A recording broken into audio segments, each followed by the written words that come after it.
Planned Parenthood being put out of business, not on my watch. I may be on vacation, but I would never miss The Intersection, my new podcast, Tuesday nights at 8 p.m. on the Midas Touch Network. I talk about the new lawsuit that's been filed with Judge Talwani, who's up in Boston, and she's already issued a temporary restraining order to stop Donald Trump and his big, beautiful bill now passed, his ugly, disgusting, depraved, immoral bill of policy initiatives, one of which was to defund Planned Parenthood, to cut them off from Medicare and Medicaid, which would force the closing of over 200 Planned Parenthood centers and deny people, about 2.1 million of them, reproductive health counseling, services, cancer screening, sexually transmitted disease screening, and the rest. And I break it down for you on The Intersection. Here's a clip. Planned Parenthood.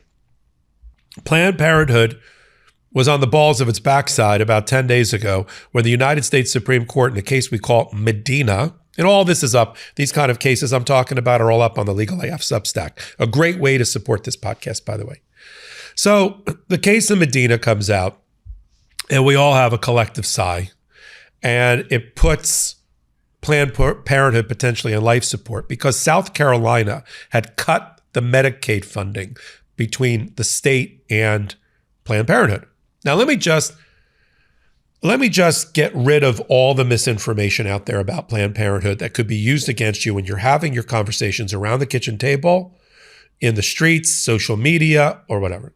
Planned Parenthood is not in the abortion business. Planned Parenthood does not perform abortions. I mean, I can't say it any more plainly than that.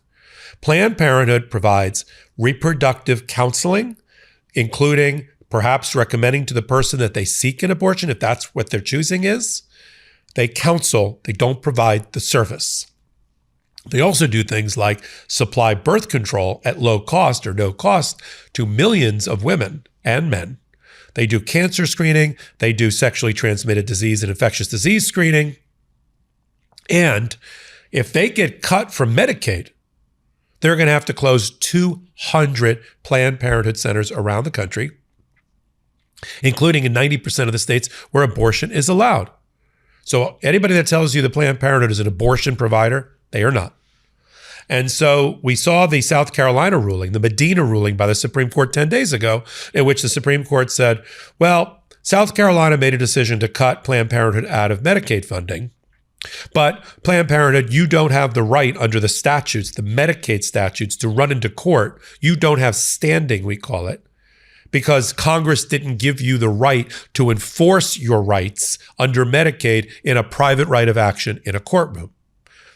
I know that sounds counterintuitive, that if you're injured and you receive funding under a statute and somebody cancels your statute or cancels your statutory right, you should be able to run into court. We do have other ways to do that, but the Supreme Court said, no, you, in this scenario, Congress did not want to have people and organizations suing over Medicaid funding. So you have no right to challenge this. We're not going to address whether they were right or they were wrong under Planned Parenthood or under the Medicaid ruling in South Carolina to cut off Planned Parenthood. We're just going to say you don't have the right to litigate this in court. That was bad for Planned Parenthood. And then there's a silver lining. That big bill of Donald Trump's that became a 90-page campaign ad for the Democrats at the midterms. But buried within the 900 pages of the bill that have now become law in Donald Trump's budget, which if we are doing things right, we need to put it as a millstone around his neck and sink this administration. But buried in there was a defunding mechanism against Planned Parenthood. Yeah, targeting Planned Parenthood, calling, and labeling them in such a way that they would be denied Medicaid funding. That's in the bill. So Planned Parenthood ran July 7th, filed a new lawsuit up in Massachusetts in front of Judge Talwani, an Obama appointee, Indira Talwani, very fine judge, and got an emergency temporary restraining order. So big, beautiful bill, meet big, beautiful temporary restraining order. And why are they able to do that? Because if you're thinking about what's happened in the last 10 days, Supreme Court tells federal judges you can't do nationwide injunctions except maybe when states are involved. You can't do nationwide injunctions. And two, Planned Parenthood, you don't have the right to sue about Medicaid funding under the Medicaid statute. Then how, Popok, can you tell me that there's a temporary restraining order on proper jurisprudential grounds up in Massachusetts that will survive appellate review? How? Okay, I'm going to tell you. One, it's not a nationwide injunction. Judge Talwani issued a temporary restraining order in favor of only the parties that were in front of her: Planned Parenthood Federation and Planned Parenthood of Massachusetts and Utah. Okay? Define parties so it doesn't violate the Supreme Court's recent ruling. That's one. Because just to be clear, if there is a act of Congress, a law of Congress that's passed, it can be challenged as being a violation of the Constitution and being discriminatory in a federal court of law. Happens all the time. Not a lot with this particular Supreme Court, but it generally happens all the time. So no violation of nationwide injunction because it's not a nationwide injunction. That's one. Two, they're not suing under the Medicaid statute. They're not suing under the Medicaid statute. They're suing under the new budget that was just passed and the defunding mechanism. All right. So they can bring a constitutional challenge under the First Amendment, freedom of association. I get to hang out with people that I want to hang out with. That's a First Amendment right. And First Amendment freedom of speech, because they're attacking the Planned Parenthood for their viewpoint. It's viewpoint discrimination. They don't like what Planned Parenthood does in their counseling sessions because it offends the Christian MAGA right of this administration.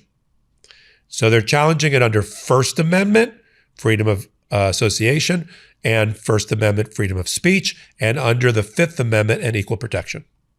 That's different than the case where Planned Parenthood was on the losing end 10 days ago, which was suing under the Medicaid statute. So the temporary restraining order is in place. Judge Talwani has determined that there's more likely than not that they're going to be able to prove their constitutional violations. The irreparable harm is obvious. Planned Parenthood told Talwani in their filing they'll have to put 2.1 million people off of out of their offices.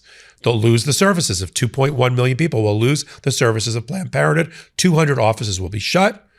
And 90% of the places they operate, abortion is legal. And so I see this as a winner for Planned Parenthood and a really great result.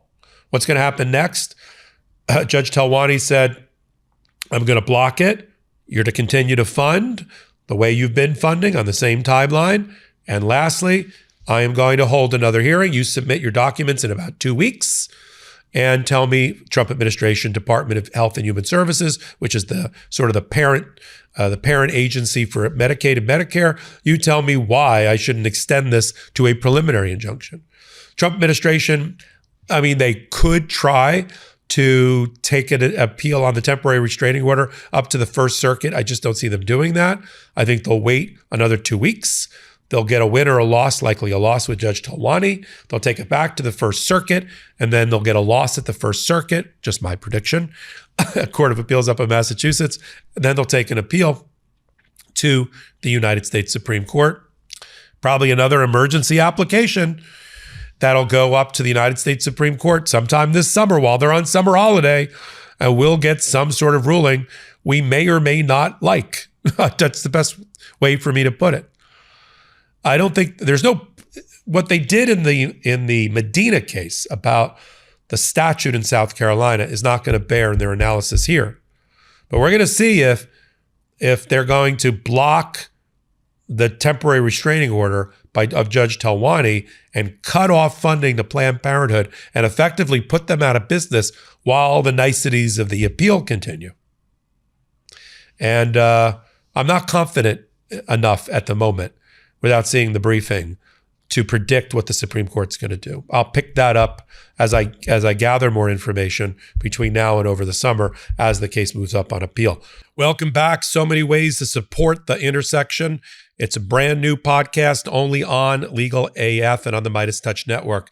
It needs a little love, needs a little oxygen. The way to do that is come on over to the audio podcast platforms, whatever you use, Apple, Spotify, and the rest, and go find The Intersection and subscribe to it, download it, leave a 5-star review and comments. I read all of them, I assure you.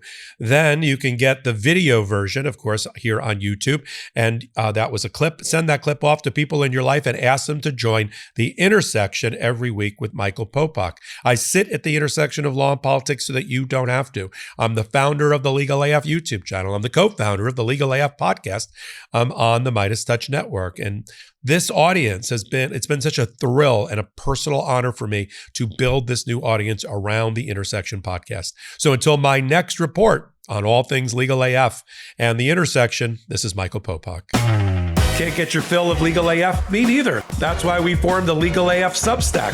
Every time we mention something in a hot take, whether it's a court filing or a oral argument, come over to the Substack. You'll find the court filing and the oral argument there, including a daily roundup that I do called, wait for it, Morning AF. What else? All the other contributors from Legal AF are there as well. We got some new reporting. We got interviews. We got ad-free versions of the podcast and hot takes. Where? Legal AF on Substack. Come over now to free subscribe.